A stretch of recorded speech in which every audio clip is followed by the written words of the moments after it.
भारतीय शक्ति चेतना पार्टी की राष्ट्रीय अध्यक्ष शक्ति स्वरूपा बहन संध्या शुक्ला अपने 2 दिवसीय छत्तीसगढ़ दौरे पर बलौदाबाजार जिले के कसडोल क्षेत्र में पहुंची, जहां चल रहे 24 घंटे के अखंड श्री दुर्गा चालीसा पाठ के समापन में शामिल होकर उन्होंने हजारों की भीड़ को संबोधित किया।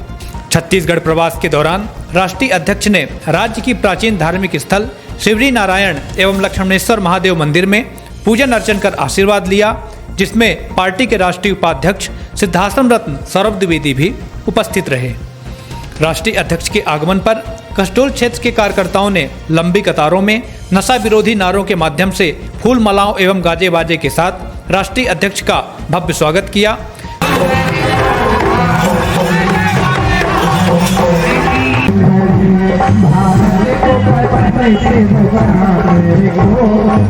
कार्यक्रम के समापन में श्रोताओं को संबोधित करते हुए बहन संध्या जी ने दुर्गा चालीसा पाठ के अनुष्ठान के महत्व को बताते हुए देश में बढ़ रहे अपराधों पर राज्य सरकारों की उदासीनता पर कटाक्ष किया। यह आयोजन भगवती मानव कल्याण संगठन एवं भारतीय शक्ति चेतना पार्टी के कार्यकर्ताओं द्वारा आयोजित किया जाता है। गांव-गांव, शहर-शहर में इस तरह के कार्यक्रम नित्य प्रतिदिन हजारों की संख्या में आयोजित किए जाते हैं, जिनका मकसद सिर्फ एक होता है कि समाज में जागृति लाना, समाज को उनके कर्तव्यों का एहसास कराना, समाज को इस बात का एहसास कराना कि यदि इस धरा पर जन्म लेकर के आए हो, यदि सौभाग्य से वह मानव जीवन प्राप्त हुआ है जिसे प्राप्त करने के लिए देवी देवता भी लालायित रहते हैं, यदि वह जीवन प्राप्त किया है तो तुम्हारे कर्तव्य क्या क्या हैं, उसी कर्तव्य का ज्ञान कराने के लिए, आपको सत्कर्मों की ओर बढ़ाने के लिए, आपके जीवन की समस्त बुराइयों को दूर करके आपको एक धर्म के पथ पर बनाने के लिए, आपको धर्म योद्धा बनाने के लिए इस तरह के आयोजन परम पूज्य गुरुवर जी के आशीर्वाद के साथ किए जाते हैं। साथ ही भारतीय शक्ति चेतना पार्टी के उद्देश्यों से सभी को अवगत कराया। तीसरी धारा के रूप में परम पूज्य योगी राष्ट्रीय शक्ति जी महाराज ने भारतीय शक्ति चेतना पार्टी का गठन भी किया है। लोग कहते हैं आप बहुत अच्छा काम कर रहे हैं, आप लोगों को नशा मुक्त कर रहे हैं। इतना बड़ा अभियान आज तक देश में किसी ने नहीं चलाया कि करोड़ों करोड़ों लोगों को बिना किसी दवा दिए नशा मुक्त कर दिया गया। बहुत अच्छा आयोजन कर रहे हैं, माँ की साधना कर रहे हैं, मगर आपको राजनीति के दलदल में आने की क्या आवश्यकता पड़ गई? आप क्यों राजनीति के इस कचरे में आने का प्रयास करते हैं? आप भी मैले हो जाएंगे। तो हम भी मुस्कुराकर उन्हें बताते हैं कि हम परम पूज्य योगी राष्ट्रीय शक्ति जी महाराज के शिष्य हैं, हम धर्म योद्धा हैं।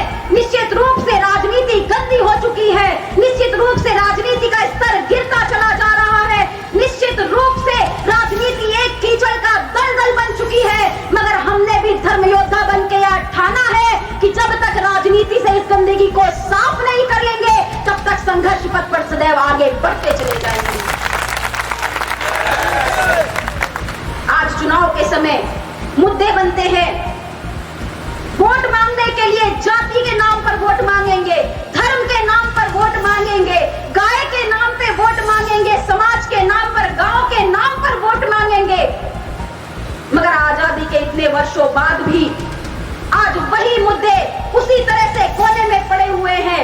आज इलाज के लिए गांव-गांव का व्यक्ति तरसता है, आज अच्छी शिक्षा समाज को नहीं प्राप्त हो पाती, आज बेरोजगारी चरम सीमा पर बढ़ चुकी है। पढ़े लिखे युवा नौजवान भाई बहन हमारे दर-दर नौकरी के लिए भटक रहे, उन्हें नौकरी प्राप्त नहीं हो रही, अपना गांव घर छोड़ करके शहरों की ओर नौकरी के लिए उन्हें भागना पड़ रहा है।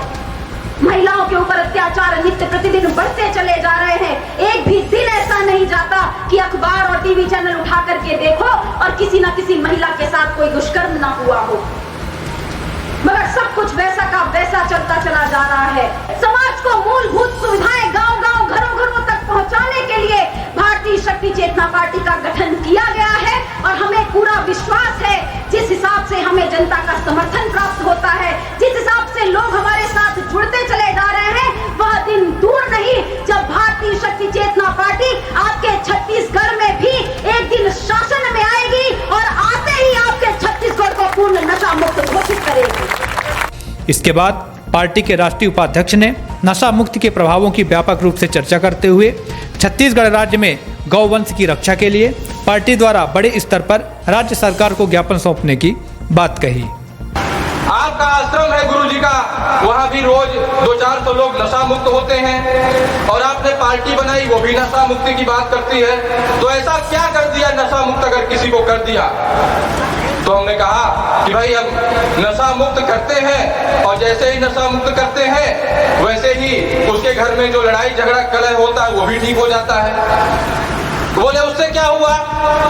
तो हमने कहा उसके घर में सुख शांति आती है, फिर उसकी बुद्धि काम करने लगती है, उसका समय बचने लगता है, उसके शरीर की ऊर्जा बचने लगती है, उसके शरीर की बीमारी सही होने लगती है, और इसके साथ साथ उसका मन फिर रोजगार के लिए भागता है, काम करने के लिए भागता है। तो कहने का मतलब कि एक नशा मुक्ति के कार्यक्रम से एक व्यक्ति को केवल नशा मुक्त कर देने भर से उसके जीवन की आधे से अधिक समस्याओं का समाधान एक साथ संपन्न हो जाता है।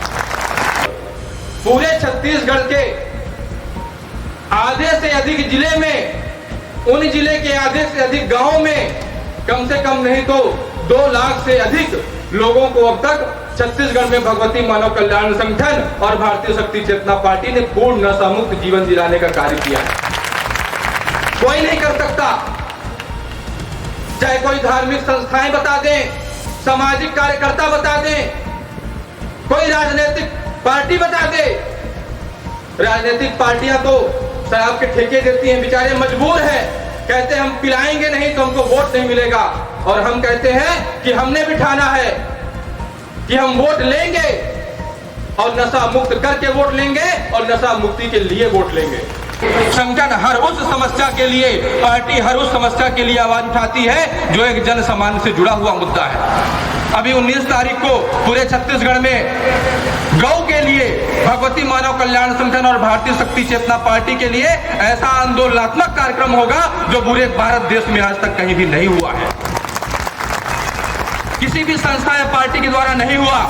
हम आप देखते हैं, आप सड़कों में निकल जाइए, आज हमारे गौ माता का हाल क्या है। सभी संस्थाएं, सभी पार्टियां गौ का खूब गुणगान करती हैं, बोलती हैं गौ में सभी देवी देवता हमारी भारतीय संस्कृति का अंग है, ये है वो है, दुनिया भर की बातें। और हमारे विधायक, सांसद इत्यादि जहां रहते हैं उनके क्षेत्र में आज 20-30 साल से हम देख रहे हैं कि गौ माता की गति कुत्तों से भी बदतर हो रखी है।